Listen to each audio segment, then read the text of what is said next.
আর নুর ইসলাম শহীদ রফিক দলের ফুটবলার।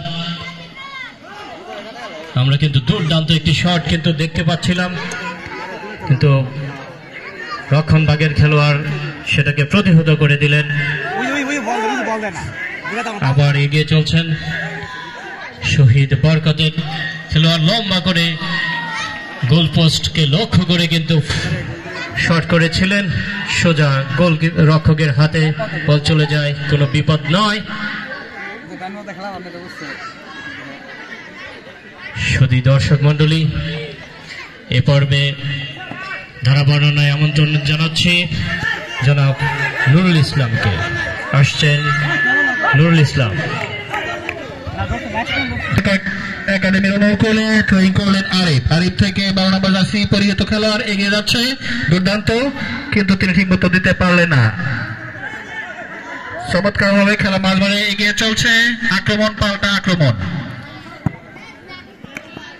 শহীদ বরকত একাডেমির অনুকূলে দলীয় ক্যাপ্টেন থ্রোয়িং করছেন।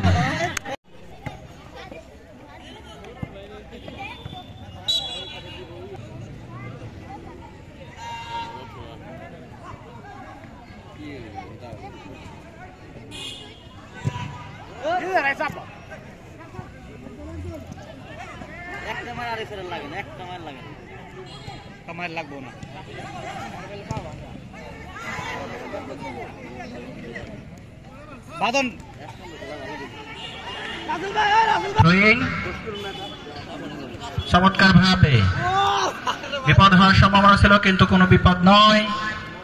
কর্নার কিক চমৎকার ভাবে বাড়িয়েছিলেন, কিন্তু সংযোগ ঘটাতে না পেরে বল রাকিব মাঝমাঠ বরাবর।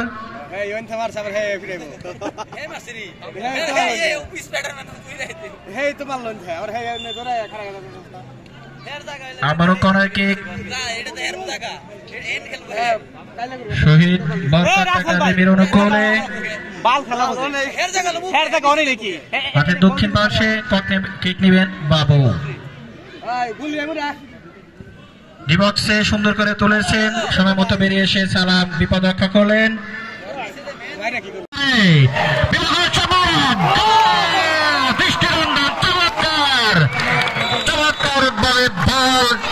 গোলকিপারকে বিট করে জালে জড়ালেন সেই 12 নম্বর জার্সি পরিহিত খেলোয়াড় শহীদ অন্তর।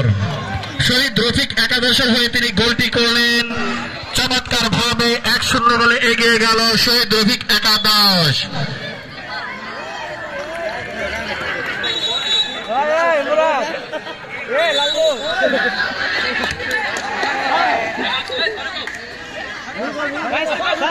এক খেলোয়াড় মাঠের ভেতরে প্রবেশ করে লাল কার্ড দিয়ে তাকে সতর্ক করলেন। প্রথমে হলুদ কার্ড, পরে লাল কার্ড।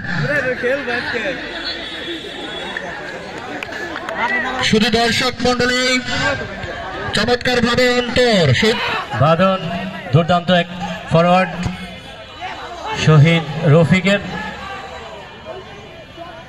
বল চলে গেল সোজা গোলরক্ষকের হাতে। গোলরক্ষক আর্য এক সুন্দর টুর্নামেন্ট উপভোগ করেছেন। এবার কিন্তু রক্ষণভাগ সামাল দিতে গিয়ে প্রতিপক্ষ খেলোয়াড়কে অবৈধভাবে কিন্তু ফেলে দিয়েছেন।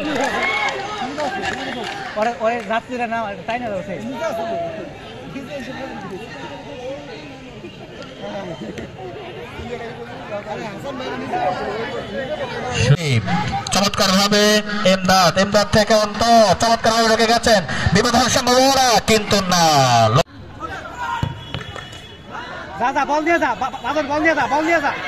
খেলায় কিন্তু আবার টান উত্তেজনা। শহীদ রফিক প্রাণ চেষ্টা করে যাচ্ছে শহীদ বরকতের জালে একটি গোল জড়ানোর জন্য।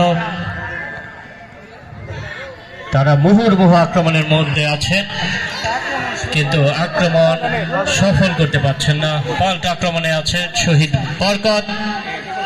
আরিফুল, বিপদ কিন্তু ঘনিয়ে